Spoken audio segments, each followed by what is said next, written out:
Hi, everybody. This is Hondo Carpenter from Sports Illustrated's Fan Nation Las Vegas Raiders Insider Podcast. And I release my power rankings on a regular basis, weekly during the season. And today will be my first power rankings of the 2023 season. I realize that it's way too early. There's going to be players that cut some guys who other teams are able to go pick up to improve their roster. There's going to be some injuries in training camp.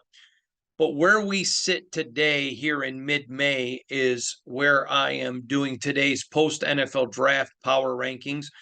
Excuse me. I'll be back later on in the preseason to give you those. And then, of course, I'll give you my power rankings just before the season starts and then weekly throughout the year. I think it allows me to go through and you can understand my thinking process, what goes into my thought process as we look at the entire NFL. And yes, we take a long look at the Las Vegas Raiders. First of all, my power rankings at number one, I have the Kansas City Chiefs. Now, I understand this is a Raider emphasis channel. It's going to make a lot of people mad. But like Ric Flair of the WWE says, to be the man, you got to beat the man. And the Chiefs are always there. They're in contention. They have excellent coaching. They've drafted very well. So even though they lose players, you see the fact that they keep winning. They're able to go out and draft, plug and play some guys, occasionally get a free agent, but they do it the way that it should be done. They're doing it the way that Mark Davis hopes the Raiders are doing it. And until they can be beat, um, I'm sorry. I think that this is to be the man, you got to beat the man. My number two team is the Philadelphia Eagles. Now, I'm going to be honest. I actually like the Eagles better than I like the Chiefs. But like I said, you go by win and losses. It's not about would you, should you, could you. It's like when I hear, fans will scream and say, but it was a fluke win. Well, would you rather have a fluke win or a fluke loss?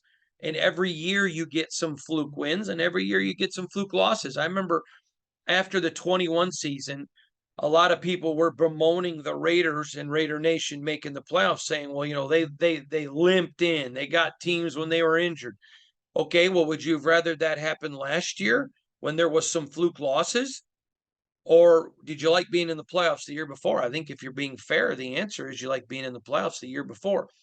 So I'm going to say right now, I think that the Eagles will be there and beat the Chiefs if they have a rematch in the Super Bowl. I think. Long time to go to change my opinion, but until they beat them, Kansas City remains at number one. The Eagles remained at number two. And this is really my list of contenders. I've only got a few teams. In fact, I've only got 6 teams that I think have a legitimate shot at the Super Bowl. The third team is the Cincinnati Bengals. This team is scrappy. They fight, they claw, they've got the mentality of their quarterback. I really like the Bengals. I think when you look at them, there's a lot of reasons to think they're really close. If a Jalen Hurts or goes down and is injured, or if you see a Patrick Mahomes get injured, they could certainly move up those power rankings. It would not surprise me to see the Cincinnati Bengals in the Super Bowl. But as of today, I have them in number 3 in my power rankings.